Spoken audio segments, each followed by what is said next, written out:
In the history of the United States, over 600 treaties with American Indians have been broken. Through generations of contact, assimilation, removal, genocide, and federal policies, American Indians took a stand against these injustices in 1972, when the American Indian Movement, also known as AIM, led a cross-country protest known as the Trail of Broken Treaties. Hundreds of American Indians from various tribes joined the American Indian Movement at Alcatraz Island and marched to Washington, D.C. to present a list of 20 demands that would improve living conditions for American Indians. While protesters were unable to formally present the 20-point proposal to the Nixon administration, they received national attention when they took over the Bureau of Indian Affairs. Through this protest, the American Indian Movement gained prominence, which consequently led to more marches and protests that advocated for the protection of American Indian land, culture, and history. 7 generations ago, when British colonizers first arrived in America, they recognized tribes as sovereign political entities and entered into treaties with them. These treaties, regarded as the highest laws of the land, were used to acknowledge Indian-owned land and stated that the land would be theirs as long as the grass was green, the water flowed, and the sky was blue. Through the passage of the Northwest Ordinance of 1787 and acknowledgement of tribal sovereignty in the Constitution, the United States government recognized the political sovereignty of the tribes and their right to coexist.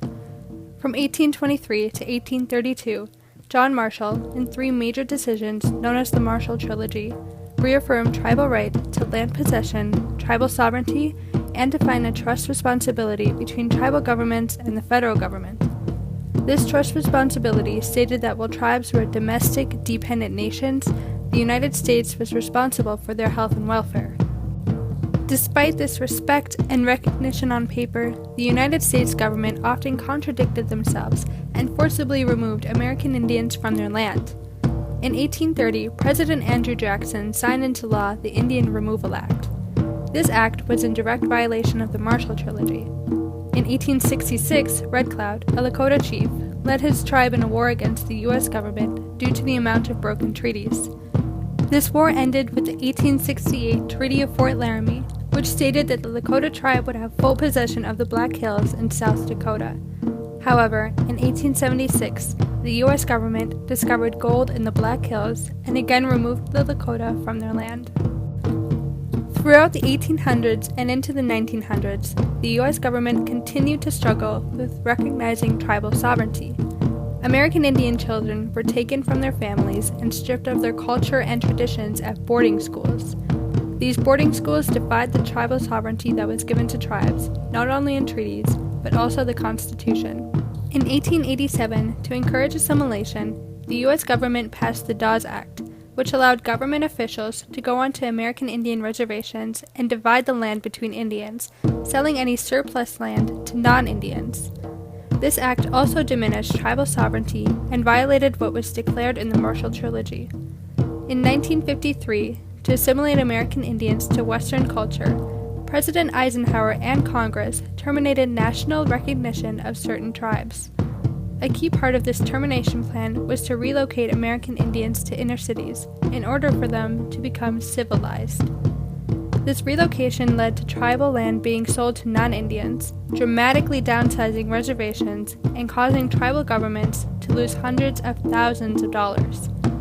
Additionally, Public Law 280 was passed, which diminished tribal sovereignty by expanding state jurisdiction in several states. This meant that the state government could shrink land on Indian reservations without consent from the tribes, which directly violates the Northwest Ordinance of 1787. American Indians needed to find a way to fight back, and they found their inspiration in the Civil Rights Movement. During the 1950s and 1960s, civil rights was the main focus of many organizations. The Black Panthers, for example, led many protests and marches that inspired the formation of the American Indian Movement, also known as AIM. AIM was co-founded in Minneapolis in 1968 by Clyde Bellecourt, Dennis Banks, Eddie Bentonbenai, and George Mitchell. When they formed, AIM made 3 major promises to American Indians: to take a stand against racism towards tribes, to never allow the government to manipulate the promises they made, and to preserve the culture for future generations.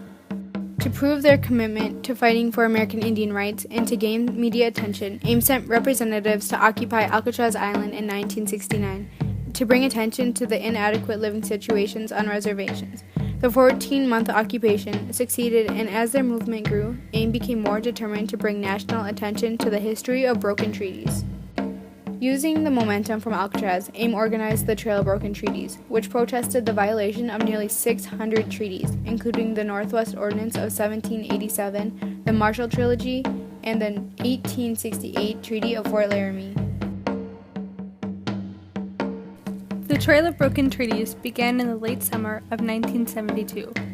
Numerous caravans of American Indians from various tribes started in the West Coast and traveled to the East Coast, stopping at reservations and urban Indian communities for support. The caravans stopped in Minneapolis to create a solid 20-point proposal that clearly addressed the needs and demands of American Indians across the nation. Most of the points revolved around treaty rights, such as the President of the United States should create a group of Indians and non-Indians to review treaty commitments and violations. Other points addressed everyday rights, such as all violent offenses against Indians should be treated as federal crimes, and the persons committing the crimes must face penalties under federal prosecution, and the federal government should work on improving and creating better housing, education, employment, and economic development for American Indians. On November 2, 1972, the caravans arrived in Washington, D.C. AIM timed the protest to coincide with the presidential election because they knew they would get massive media coverage of the protest and finally have a platform to speak against the racism and injustices American Indians faced on a daily basis. When the group had arrived at the place the Bureau of Indian Affairs, BIA, had reserved for them, they were appalled. A small church basement infested with giant rats and mold was what hundreds of protesters had walked to. Leaders of AIM marched with the protesters to the BIA to demand better housing, but were told that the church basement would be sufficient. And so we're living in a rat hole, and we're not staying in this rat hole, so we're coming here to tell you to find us a better place. According to the press, the protesters became very aggressive and militant. They stormed the building using force and violence to run out government officials. American Indians present at the time, such as Clyde Belcourt, described the situation much differently.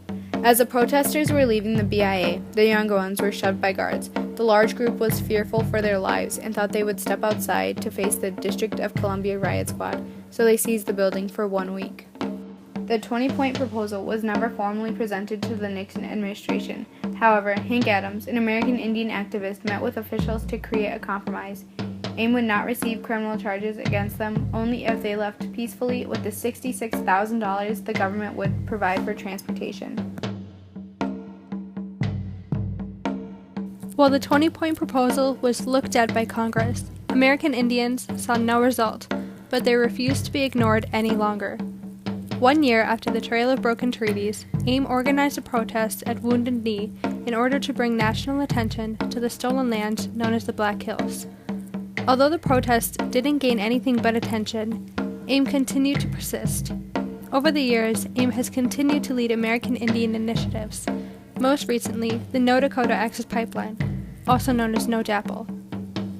No DAPL protests the construction of an oil pipeline through sacred Indian lands in Standing Rock, South Dakota. Not only is this land Lakota land according to the 1868 Treaty of Fort Laramie, but the construction of the pipeline would also be hazardous for the environment and the 17,000 people living there. Many pipelines in the past have leaked, leading to poisoned water, and this one is not the exception. The Trail of Broken Treaties helps the American Indian movement keep the original 3 promises they made: to take a stand against the racism towards American Indians in our country, to never let the government manipulate their promises to us, and to preserve the culture for future generations. The Trail of Broken Treaties protest motivated American Indians to speak out against the racism that had been inflicted on them for hundreds of years. 7 generations ago, our ancestors bled to protect the tribes of America. Today, the American Indian movement fuels the 8th generation to fight against the injustices they face on a day-to-day basis: rape, poverty, lack of basic human necessities on reservations, discrimination, and lack of representation. The Trail of Broken Treaties show that there is a long history of broken promises to explain and amend. Ignoring the history of racism towards American Indians will no longer be tolerated. Listen up, America. We are still here.